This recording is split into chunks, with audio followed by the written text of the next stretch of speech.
Hello and welcome to the Apologetics 315 podcast with your hosts Brian Auten and Chad Gross. Join us for conversations and interviews on the topics of apologetics, evangelism, and the Christian worldview. You know, it's just occurred to me we really haven't had a completely successful test of this equipment. I blame myself. So do I. Well, no sense worrying about it now. Why worry? Hello and welcome to the podcast. I'm Brian Auten, and as always, I'm joined by Chad Gross. What's new with you, Chad? Oh, nothing. As listeners, well, people who've been listening know that I actually teach in public school here in Maryland, and they are bringing the students back next Monday. So we'll be preparing this week. I've actually been in the school, and it looks pretty interesting. We've got some plastic barriers up on desks, and they're all going to be masked, and so it's going to be definitely a new experience. So I'm kind of wondering what that's going to look like. So you'll be wearing your Bane face mask? Exactly. That's right. Mr. Wayne. That's right. Okay. All right. So today's podcast, we're going to be dealing with a couple of common objections to Christianity. And the same as last week, we do have a live studio audience, some guests from Christchurch, Belfast, who will be watching and listening in, as well as able to ask questions in the chat. So, Chad, on Truthbomb Apologetics, your apologetics website, you have this series you've done. It's called Common Objections to Christianity. So, as a lead-in to our topics for today, can you tell our audience a bit about it, what inspired it, and what sort of resource that it is?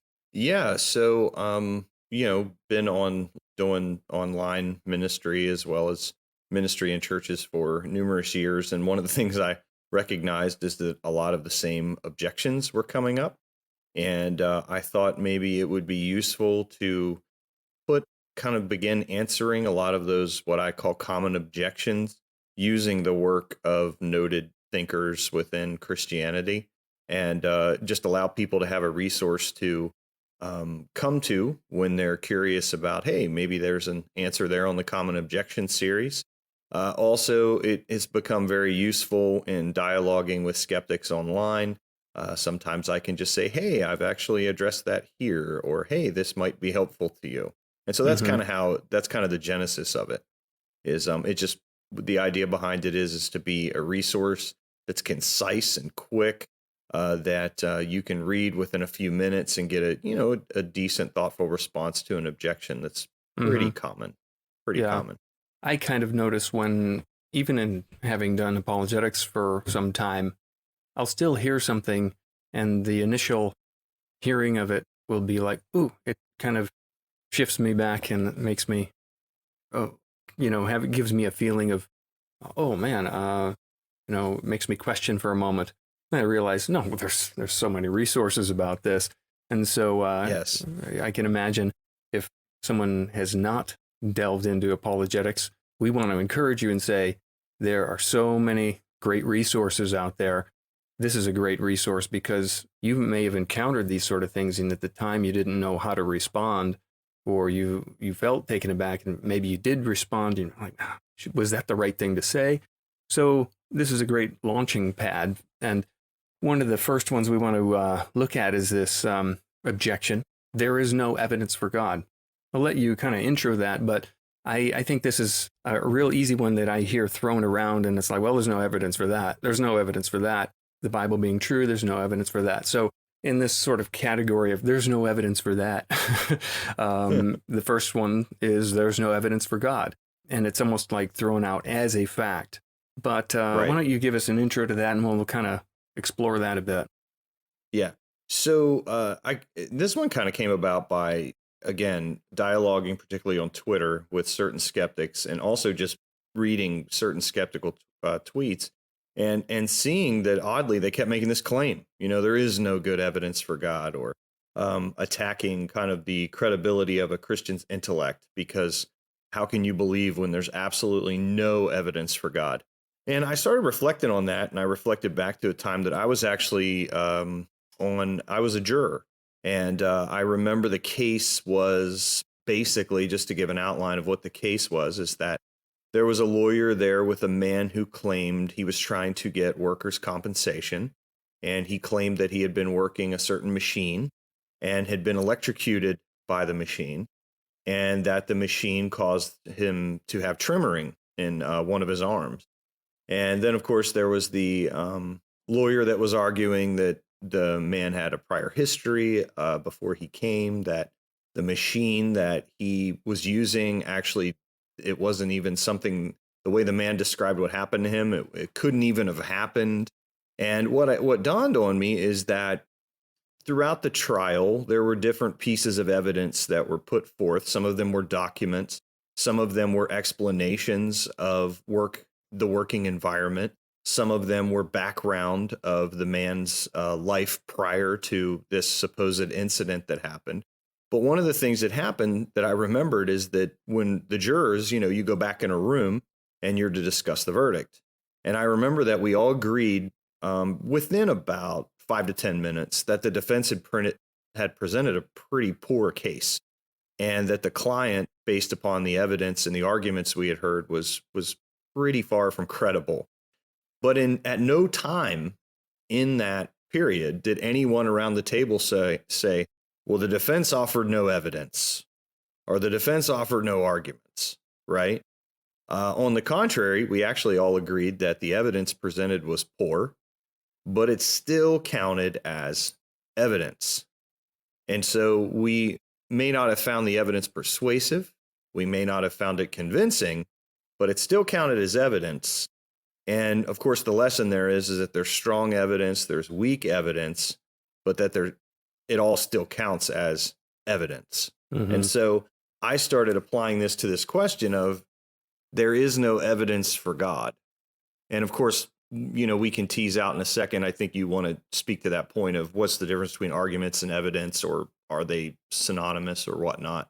But the point that I realized is that I think the skeptic may say, I've looked at some arguments for God and don't find them convincing. But I think it's demonstrably false when they try to say there's no evidence for God, because I think we do have quite a list of numerous arguments that at least count as evidence. You may not find it persuasive, but it at least counts as evidence. Mm-hmm. From a conversational standpoint, that can be like a great lead into a conversation. Oh, really? Yes. What sort of reading have you done around this topic? You'd want to know that. How far has someone delved into the topic to come to the conclusion that there's no evidence? Or another conversational angle could be, what do you mean by evidence? Yeah, that's the one I was thinking of, is when people use the word evidence, what do you mean by that? So if it's, what do you mean by evidence? Then you could kind of tease out, like you said, is this convincing, or is this argument convincing, or who knows, is their definition of evidence? Well, did God speak to me, or I haven't seen any miracles, or that sort of a thing. So you've listed a whole pile of arguments. So in looking at arguments, that's one of the things that I wanted to think about was, I like your court analogy, where they presented arguments that used pieces of evidence or facts. Here's the facts about the situation. Here's where the person was working. These are the tools he was working with. And here's what he says. This is this testimony of this person. Here's records that they signed, documents, maybe an accident report or something like that. So those are all the pieces of data, could be evidence. But the arguments is basically a way of taking that evidence and arguing for a conclusion. So someone signing a document is not a conclusion or a proof of anything unless you tie that into an argument. Right. The facts don't interpret themselves. Exactly. We have to interpret the evidence and come to a conclusion from the evidence. And so that's why you have arguments on both sides. So both sides could have the same evidence and come to a different conclusion, like, oh, well, I look at the fossil record and I see evolution, or this other person can look at the fossil record and argue for creation, or that sort of a thing. So maybe that tidbit will bring some clarification on how you say, in response to the claim, there's no evidence for God, well, here's 15 arguments for the existence of God. No, I want evidence. That's where I'm coming from. Well, these are arguments, and all of these arguments have a certain evidence that they're pointing to make their Yeah. argument. Right. Right. So why don't we look at those? Yes, have some. Yeah. So when we look at the arguments, first of all, it's funny. I have 13 here. Obviously, these aren't even all the arguments for God's existence or for Christianity. In most cases, I tried to focus on the ones that I knew argued for God specifically, particularly a theistic God. So you have a sampling of 13 arguments here. The Kalam cosmological argument, the Leibnizian cosmological argument. I know these sound, maybe if you're not familiar with them, they might sound like, whoa, these are strange terms, but they're just a type of argument arguing for God, and they have their individual names. There's moral arguments, an ontological argument, fine-tuning argument, the argument from reason, the argument from beauty, the argument from desire, transcendental arguments, the argument from DNA, arguments from intentionality, historical evidence for Jesus' resurrection. So those are just a quick and dirty list of 13. Yeah. And you could basically, someone says, well, there's no evidence for God. Well, I mean, I have a list here. Have you looked at any of those? Even if you didn't know the arguments or couldn't present them in a way that's very persuasive, at least you could say, well, isn't this demonstrably false that there's no evidence? Because how can you make this many arguments just if you didn't have something pointing towards that conclusion that God exists? Why don't you have a look at that first one, and we'll kind of unpack each one to give the listeners an idea of what those entail. We won't be exhaustive, but we'll give an idea of the style of argument and kind of the angle that it takes. Right. And one of the things, too, I want to point out before we unpack the Kalam cosmological argument there is that it's important to understand that these arguments are actually families of arguments. So, for example, one of the things I didn't appreciate when I, was looking into these arguments, but I soon realized is that there's not as if there's one version of the cosmological argument. There's not as if there's one version of the ontological argument, one version of so a lot of these are families of arguments. For example, if you look at number 6, the argument from reason, Victor Rupert wrote a book called C.S. Lewis's Dangerous Idea because he's one of the people that use this argument.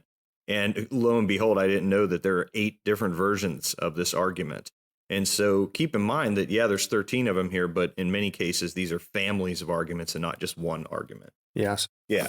So I think it's worth noting. So let's look at the Kalam. So the premises of the Kalam, so for those unfamiliar with how deductive arguments work, is that if the premises are true and the argument is logically valid, then the conclusion follows necessarily. And so the syllogism that is most popular, most widely used, most widely argued and talked about in philosophy of religion, largely due to William Lane Craig, goes like this. It says, whatever begins to exist has a cause. The universe began to exist.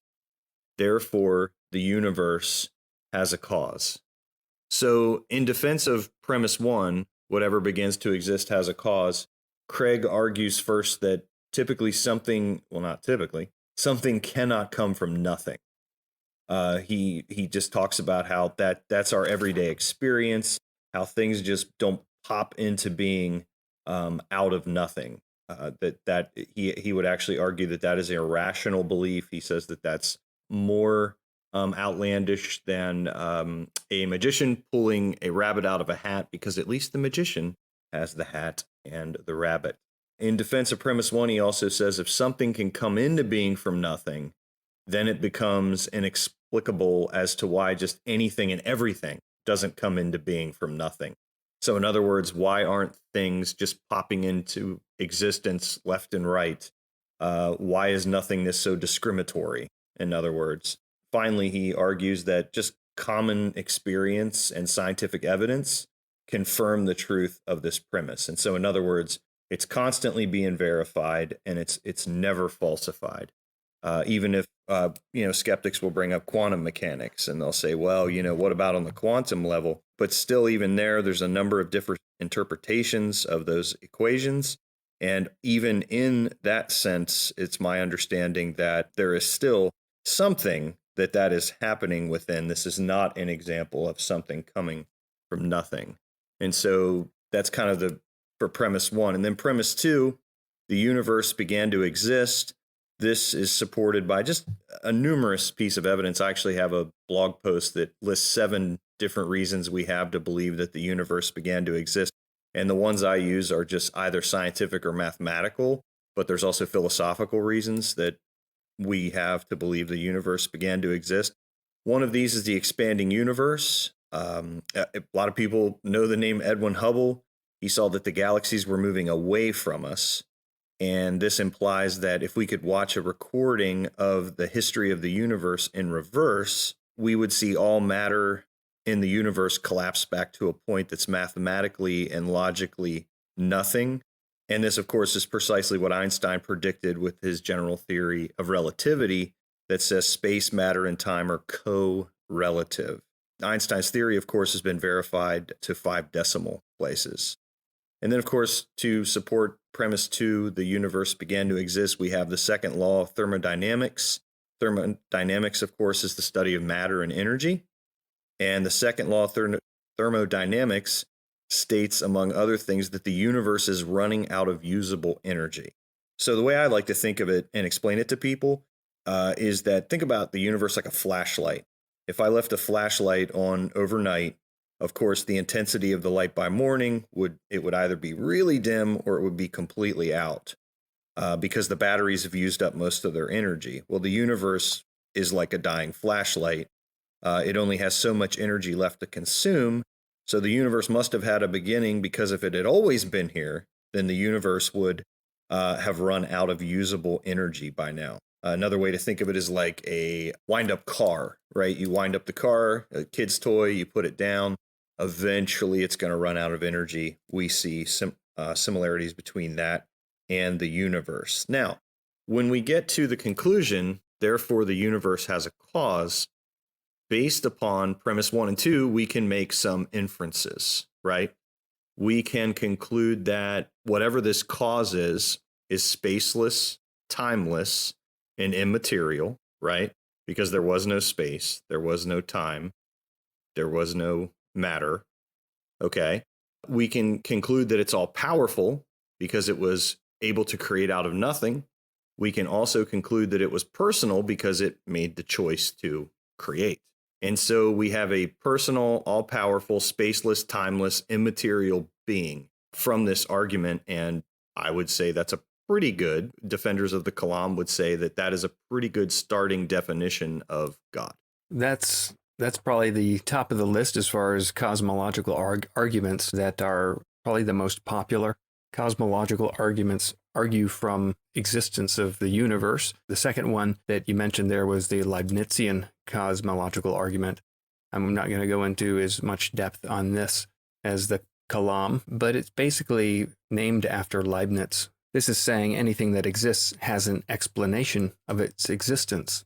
That explanation has to be from somewhere. Either it is necessary from its own nature or in some sort of external cause.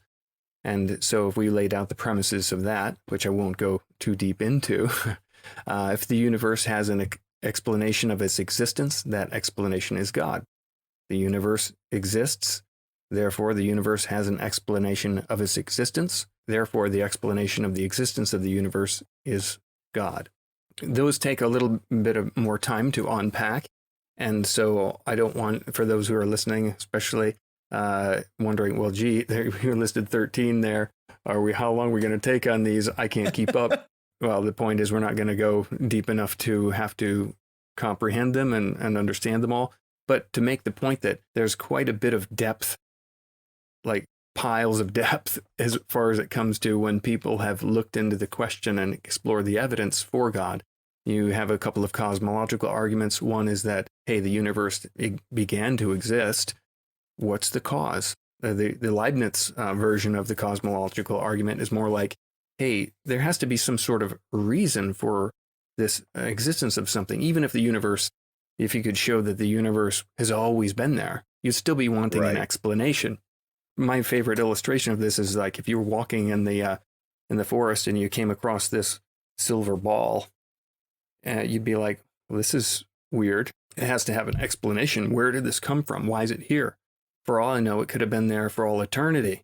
But you would demand an explanation. Why is this here? Well, it's been there forever. Yeah, but why? Why has it been here forever? It needs an explanation. Well, imagine that ball is twice as big. Imagine it's as big as a house. Imagine it's as big as the globe or the sun, or as big as the entire universe. You can change the size, the shape, whatever, but you still can't avoid the fact that you need an explanation for that existence of that object, whether it began to exist or whether it's been there forever.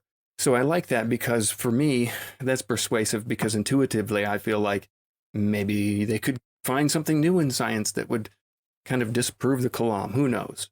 Because science is you come across new evidence, right? But okay, well, Kalam has been destroyed. We found we found some evidence somehow. All right, well, you still can't get around the fact that we need an explanation for why the universe has been here forever. And explanation, these certain things can't explain themselves. Basically, Leibniz is kind of arguing that if it has an explanation, it's either in the nature of its own being or something external to it. So in the case of this object, it doesn't explain itself. You could point to God or a creator, but then that item has to either have an explanation of its existence within its own being or external to itself. It just so happens that God is the explanation whose existence explains itself. It's within his own necessity of his being. It's the nature of his being to be eternal. Anyway, I like that argument quite a bit. But moving on. I agree with you too that the attractiveness about the Leibnizian argument or contingency argument, it does hold whether or not the universe began to exist or not. And there's a real attractiveness to that. Because like you said, with the Kalam, there are people trying to, come up with various ways to avoid the premise too, that the universe began to exist. Well, I still think there's overwhelming evidence for that premise. But even if that premise was shown true, the contingency argument still shows that we have good reason to believe that there's a creator. So another category, moral arguments. Yeah, so one of the interesting things about moral arguments, and I've heard people say this, is the arguments we've been discussing so far, the Kalam, the contingency argument, they're basically based on cold hard facts and premises. The thing about the moral argument is it changes a little bit because it gets a bit personal, because obviously morality is something that's personal to everybody. And you'll see that if you're in a conversation with somebody, I know I've seen this happen, that if you're talking about cosmological arguments or contingency arguments or the ontological argument or whatever argument it might be, it's all well and fine. But then as soon as you start bringing up morality, sometimes the mood of the conversation changes. And so that's just kind of a heads up. I really like how Paul Copan, philosopher Paul Copan, he summarizes the moral argument like this. And it's kind of one of those things where I have no problem bowing the knee to somebody when they explain it better than I can. And so he says this. He says, as part of God's general revelation, all people, unless they ignore or suppress their conscience, can and should have basic moral insight, knowing truths generally available to any morally sensitive person. And here he cites Romans 2:14 and 15, just for biblical confirmation. He says, we instinctively recognize the wrongness of torturing or murdering the innocent or committing rape. We just know that the rightness of rightness of virtues such as kindness, trustworthiness, unselfishness. A person's failure to recognize these insights reveals something defective. He hasn't looked deeply enough into the grounds of moral beliefs. Philosophers and theologians, past and present, have noted the connection between God's existence and objective moral truths. A moral argument for God's existence goes something like this. Premise 1.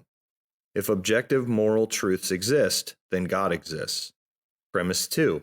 Objective moral truths do exist.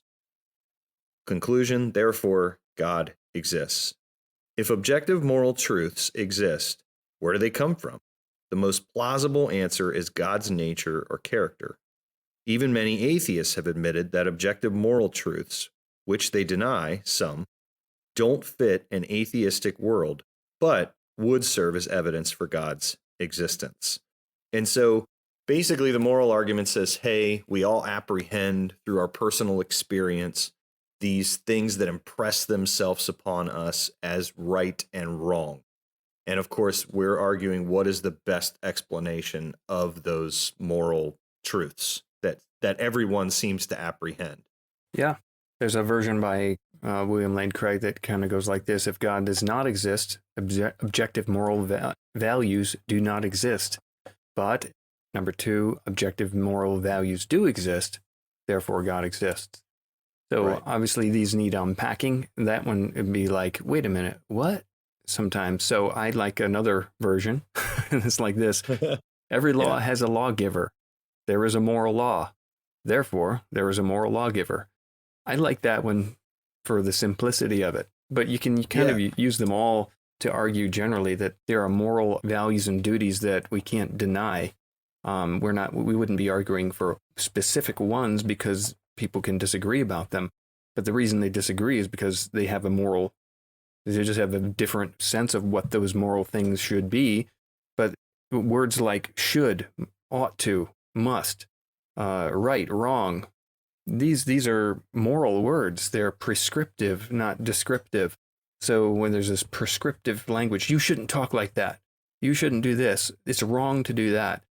You can't divorce that from our everyday language. And so it's as Chad was saying, it's like something that it can get people excited in a negative way when you talk about it. But at the same time, the benefit of talking about it is that we're not talking about universes, galaxies, and mathematics or philosophy.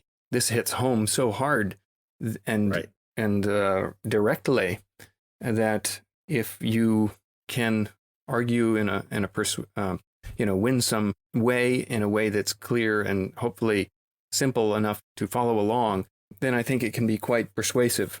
The trick would be to not complicate things. So when we're talking about the different arguments, again, we're saying we're doing it for information purposes and to answer the overarching question, is there evidence for God? Yeah. And it's kind of deep. Here, we'll try to give you the headings and a little bit of context, but don't expect to get them all at once.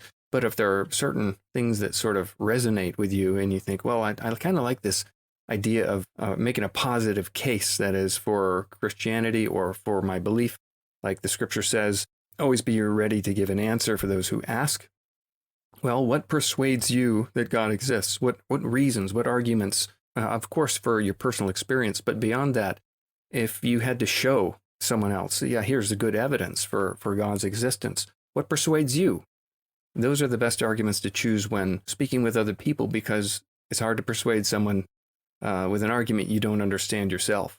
So for me, illustrations like that ball in the woods, that makes sense to me. There has to be an explanation. And you can say those sorts of arguments without using all the premises, and you can say them in a way that is intuitively persuasive, I think. So, there's a moral law out there. There are certain things that are right and wrong. Where does that come from? That there has to be a source of that oughtness, that you should do this. This is wrong. This is right. To have duties. There are certain values. These things are truly wrong, and no matter who you are. Where's my shame coming from for doing something wrong when no one knows about it? That sort of a thing. So you can, in a conversational way, if you're using these arguments, kind of bringing it back to the practical application, owning them in those sorts of ways is helpful in making them more persuasive. Because I appreciate the fact that listing all of them might not be persuasive in the sense of, well, I just said a lot of complicated things here, so therefore God exists, And it might depend on the conversation. For example, if somebody were to say to me, well, science demonstrates that God doesn't exist, right? Because that's kind of a common canard, if you will. I might say, wow, that's interesting. Let's talk about some of the evidence for the origin of the universe, and let's see what maybe that tells us about whether or not God exists or not. Whereas if I'm in a conversation and somebody's saying, well, I just can't be a Christian because Christians are unkind or Christians are judgmental, and they make some type of moral statement like that, then maybe a great argument to bring up would be, wow, that's interesting. So it seems like you agree that there are certain things that are right and certain things that are wrong. I wonder why that is. And so sometimes the argument is going to be, conversation relative. It's not going to just be, hey, can I sit down and give you 5 reasons why I think God exists? Yeah. So having a handful of them in your back pocket helps. Here's another one, the ontological argument. And of course, I can explain that in 30 seconds. Oh, no problem. It's not controversial at all. Right. So for me, maybe I'll read the premises of a common one, but I see it as this arguing for God from the idea of the nature of God, that he exists. That is to say, if God exists, he would be the kind of being that could not exist. And so seeing that the idea is not incoherent or impossible, it is possible. And from the very possibility that a God like that could exist, he therefore must exist. And I think a simpler phrasing of it might be something along this line. If you think it's possible that God could exist, then he does exist. So there's a famous philosopher named Alvin Plantinga, and he has this what's called the ontological argument that he uses. He refers to God as like this maximally great being. So he says it's possible that a maximally great being exists. That would be premise 1. Premise 2 is that if it's possible that a maximally great being exists, then a maximally great being exists in some possible world. So he's using language that is modal logic, so it's like possible worlds talk. The third premise is if a maximally great being exists in some possible world, then it exists in every possible world. Premise 4, if a maximally great being exists in every possible world, then it exists in the actual world. Number 5, if a maximally great being exists in the actual world, then a maximally great being exists. Number 6, kind of redundant, therefore a maximally great being exists. I'd like to say that the ontological argument is super deep, but it's super strong. But then if you try to explain it to someone, it loses all of its power, unless that person's a philosopher. It's like, so that's the tricky bit. If you understand the idea of necessity and contingency and possible worlds, then you'll love it. You first have to explain all of those terms. So it's really like, I could tell you a really great joke, but first let me explain all this context. You know what I mean? You have to build the world to tell the joke, but it's the funniest joke in the world, So that's sort of how it is like, I would have to sit down and tell you this huge grand story. Oh, you understand that. Now I'm going to tell you a joke for you to laugh. That's how the ontological argument is for me. Yeah, it's great. It's just really hard to speak persuasively, use it. I don't know. Yeah, well, I'll tell you what, if I could, I would love to recommend on YouTube, Michael Jones has a channel called Inspiring Philosophy. And if you look up his video on the ontological argument, I would just search ontological argument, inspiring philosophy. It is the best explanation of the ontological argument I've ever heard.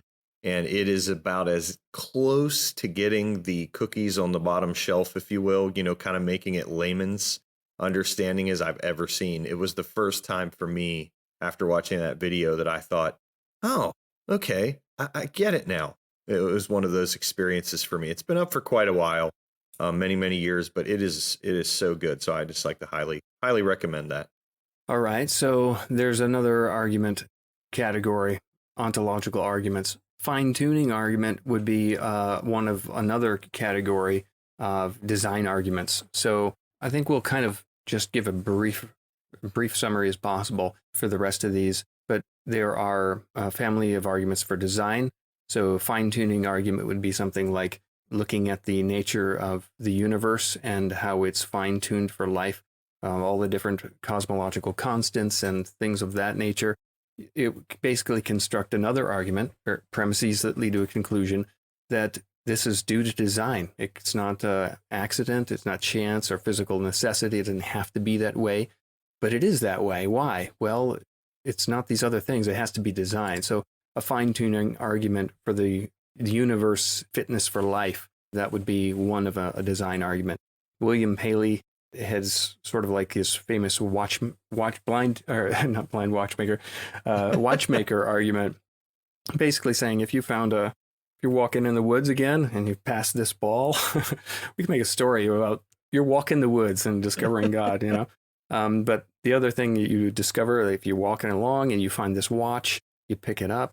Oh, look, it seems to have all of these hallmarks of design and purpose and its function, and there's intricacy and there's complexity and all of these different things that say it didn't just show up. There was someone who purposed this, someone who crafted it or made it because of all of the evidence for that design. So Paley uses that as an intro to his natural theology. So I think a lot of people misunderstand that Paley just didn't say, I'm going to argue for God.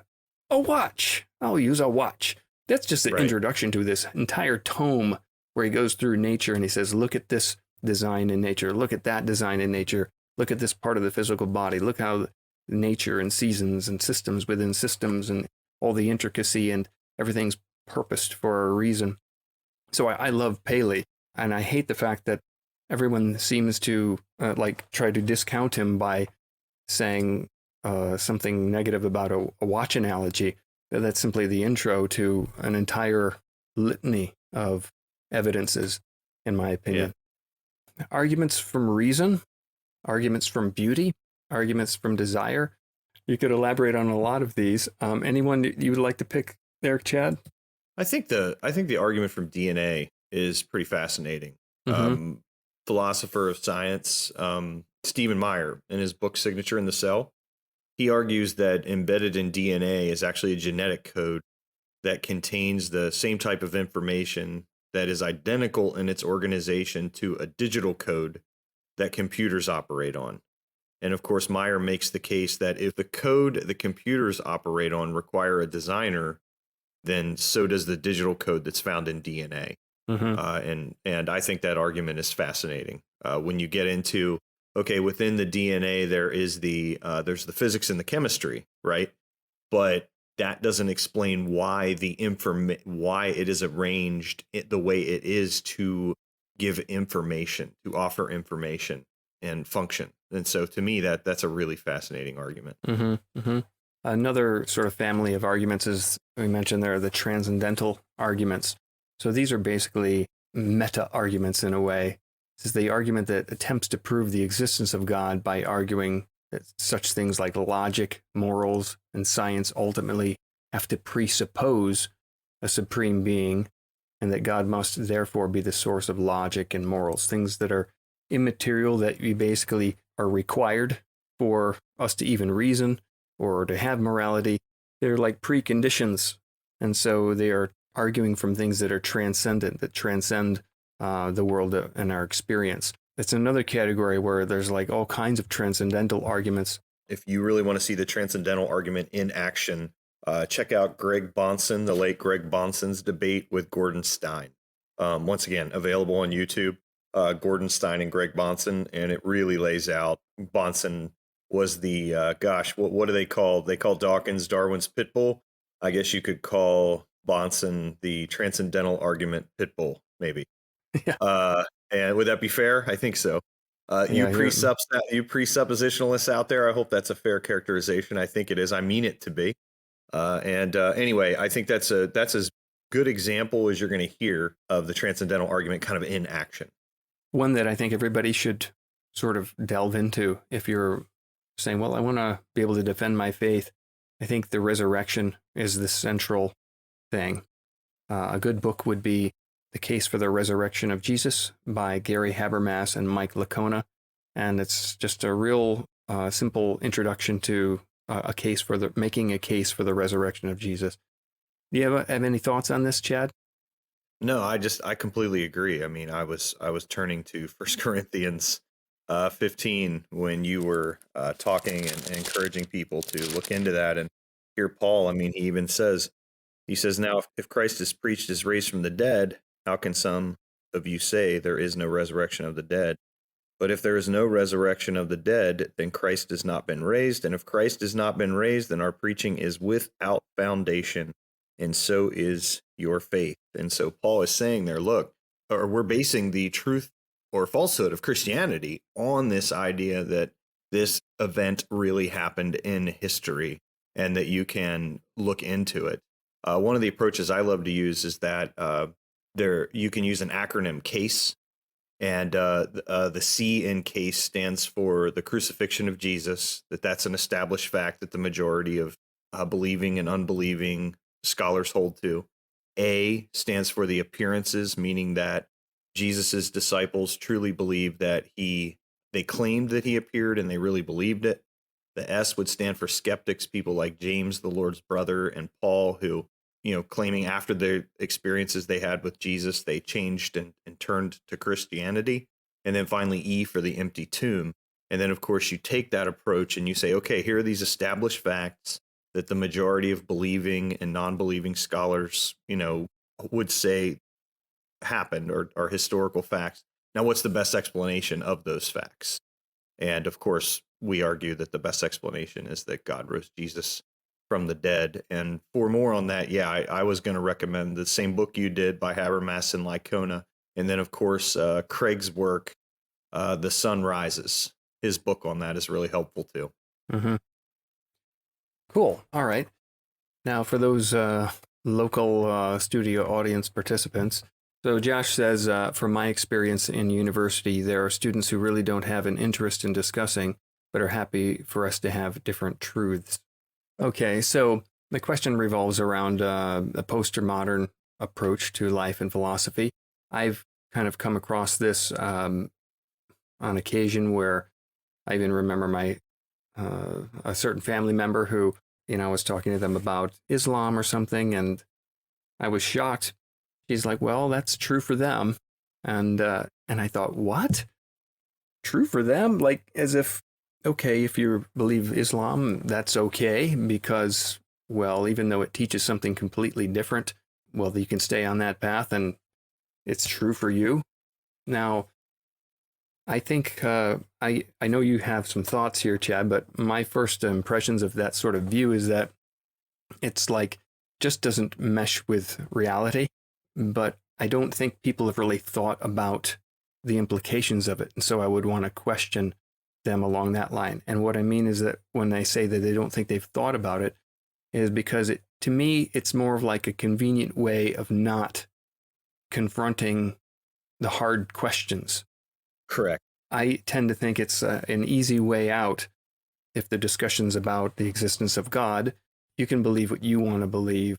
I can believe what I want to believe. That's true for you.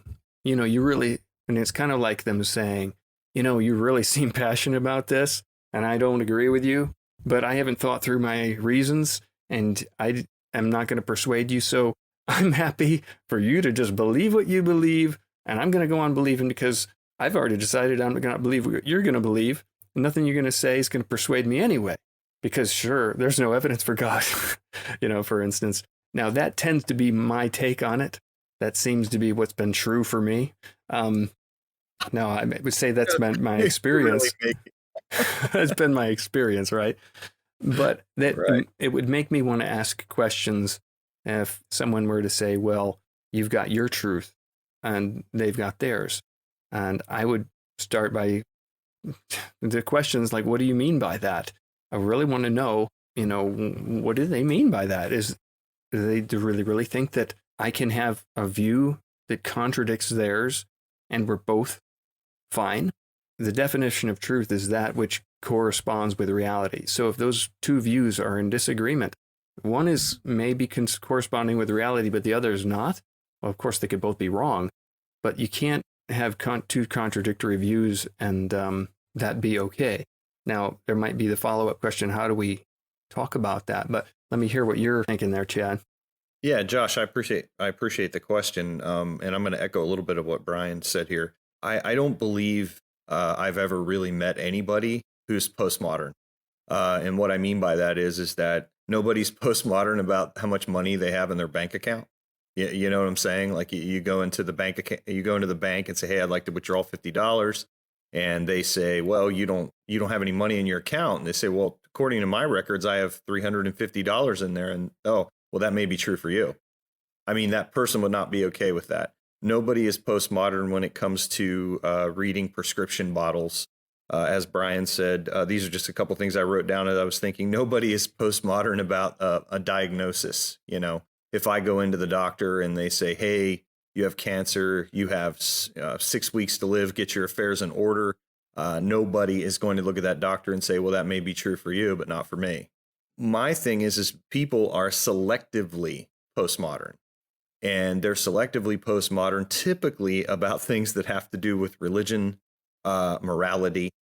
And so my encouragement to you would be that when you meet somebody that, has this philosophy, I would encourage you to point out to them that they are not postmodern in most every area of their life, some of which I've mentioned, and challenge them to justify why it's okay to be postmodern in regard to religion and morality, but not in those other areas. Why the inconsistency? So one of the things you mentioned, Brian, in your response to Josh, was this person who said something along the lines of, in regard to Islam, correct me if I'm wrong here, but they said something like, oh, well, if someone believes Islam, that's true for them. Mm-hmm. And it kind of goes back to that. One of the underlying attitudes in that type of view is this idea that all religions kind of teach basically the same, right? That there's not that really big a difference. You like Christianity, I like Islam, person C likes Buddhism, whatever it may be, right?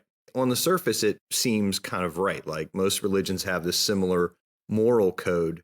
But what's interesting is they actually disagree on almost every major issue. Apologist Frank Turek, he says this way. He says, think about it. Religions disagree on the nature of God, the nature of man, sin, salvation, heaven, hell, and creation. And he says those are the biggies. So here are just a few of kind of the big differences, right? So Jews, Christians, and Muslims believe in different versions of a theistic God, while most Hindus and New Agers believe that everything that exists is part of kind of this impersonal pantheistic force that they would call God. Many Hindus would say that evil is an illusion, right? While Christians, Muslims, and Jews believe that evil is clearly real. Christians believe that people are saved by grace, while other religions, if they believe in salvation at all, which there's a difference, right? Some believe in salvation, some don't. They teach some kind of salvation by good works.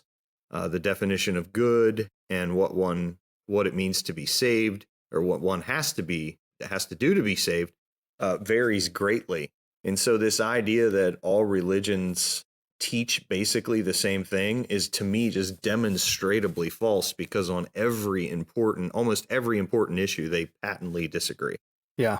Well, I think that ties it together with what we're saying before with the postmodern outlook. Right. And I think of that example of the Muslim, the lady you were talking about who kind of said with the Muslim, but then said, well, if that's true for them. I mean, one of the things that kind of brings this together, I hope, is that you could just say to them, well, that's interesting, because a Muslim would say that Jesus didn't die on the cross. And of course, a Christian would claim that he did. Can both of those things be true at the same time and in the same way? Mm-hmm. And just to start to point out to them that either happened or it didn't. Now, you could say we don't have access to that information. You can say we can't be sure whether he died on the cross or not, which I think we can be, obviously. But then that's not postmodernism. That's not this idea of true for you, not for me. Mm-hmm. Jeff chimed in there in the chat saying, how did you come to that conclusion?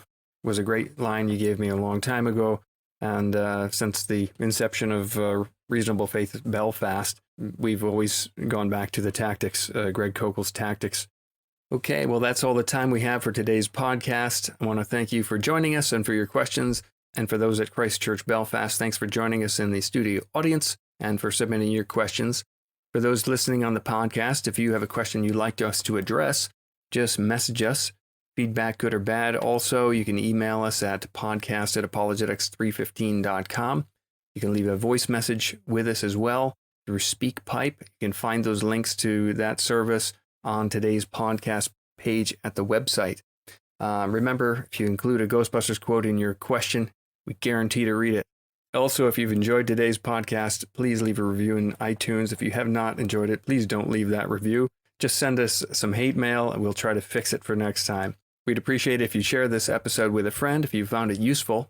Remember, you can find more apologetics resources at apologetics315.com, along with the show notes for today's episode, and find more apologetic stuff over at Truthbomb Apologetics at truthbomb.blogspot.com.